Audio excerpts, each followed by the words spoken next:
Hey guys, today I'm going to show you how to press a comic book, a very sensitive topic in the comic book collectors community.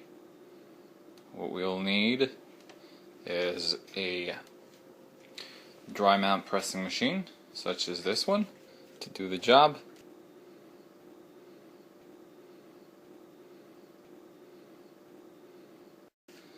And then after that I dry press without heating with my Seal Commercial 210M. Some people will just use one. I choose to use both. I know I'm showing off. We'll also use a tack and iron and a regular steam iron. You can use basically you should use a garment steamer to get proper results, but this will do the job. And you also need a comic book, obviously. I chose this one, which is kind of battered at this point. You can see that it has creases all over.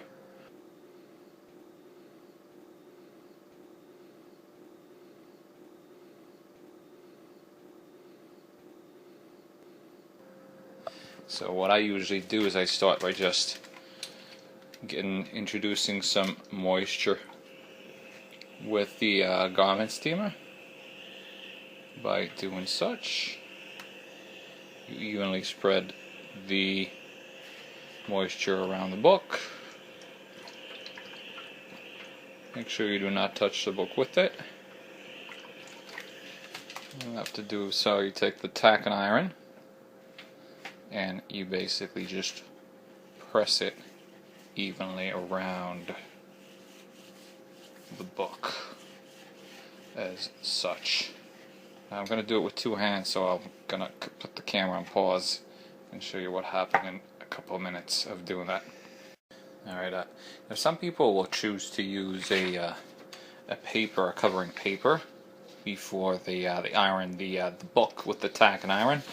I choose not to do it with this one, as I made sure that the tack and iron surface is very clean and it shouldn't do any damage to the book.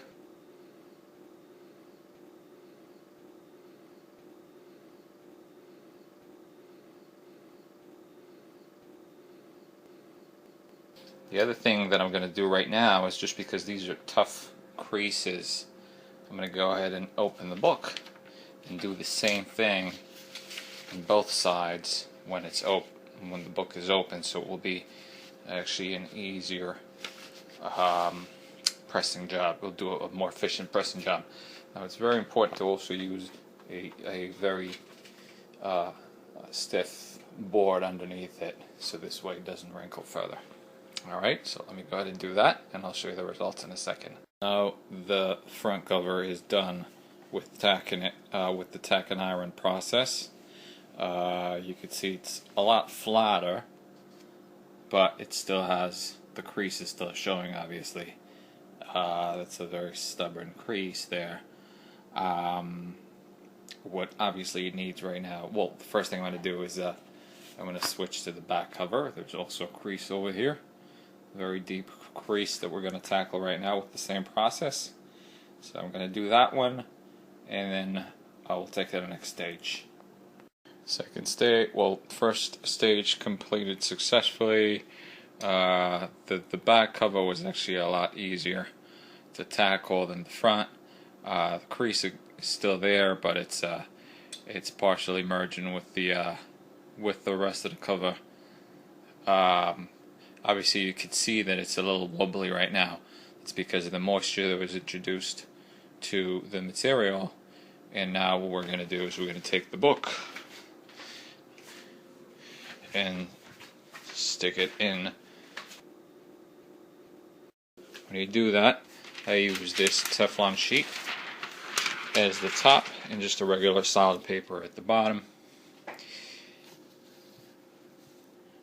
You place it thusly, cover it. Whoa.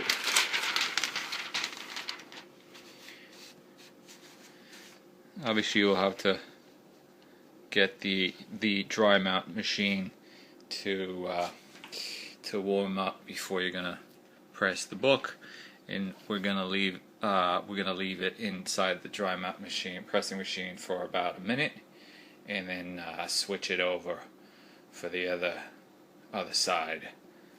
Here we go. See you in a bit. One thing to remember is that the setting on this book should be at around 150 to 180 degrees. Basically, you set it up to the minimum. You don't want to set it up any higher than that.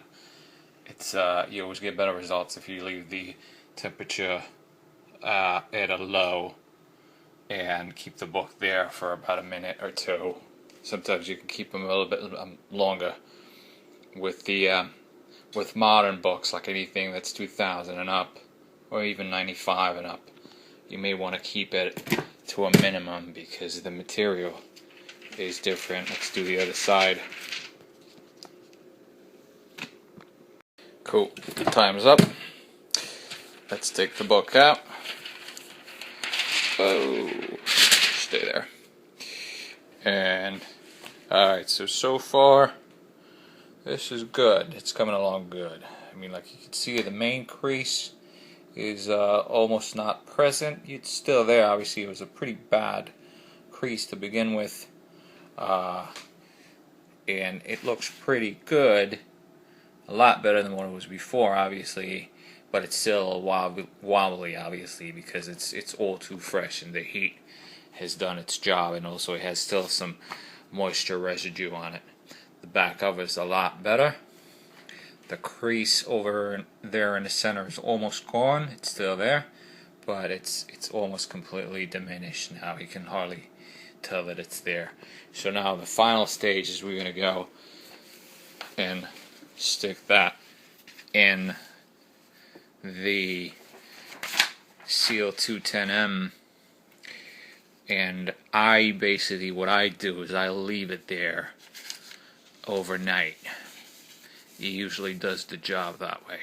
Now, usually if you have a bunch of books, obviously you don't have to heat this up.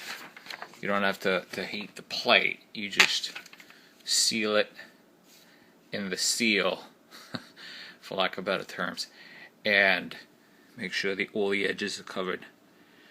And then you just press it, and I just leave it there overnight for a good 10 hours at least.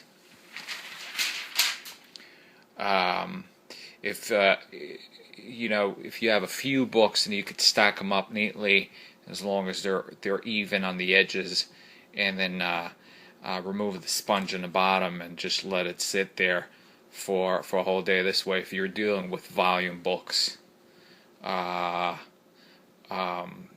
this is also a good way to conserve time. But that's also that's really like the final stage, and you have to do that. You can't just leave it fresh without dry pressing it unheated. Alright, now after leaving it there for about 10-12 hours, it's time to pull the book out. See how we did overnight. And there we have it. Let's check him out. Beautiful.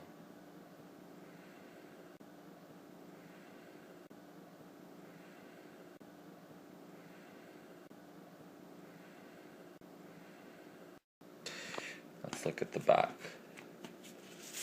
side of that book. Beautiful. Nice and flat.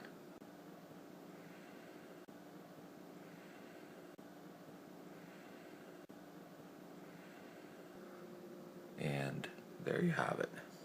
Beautiful.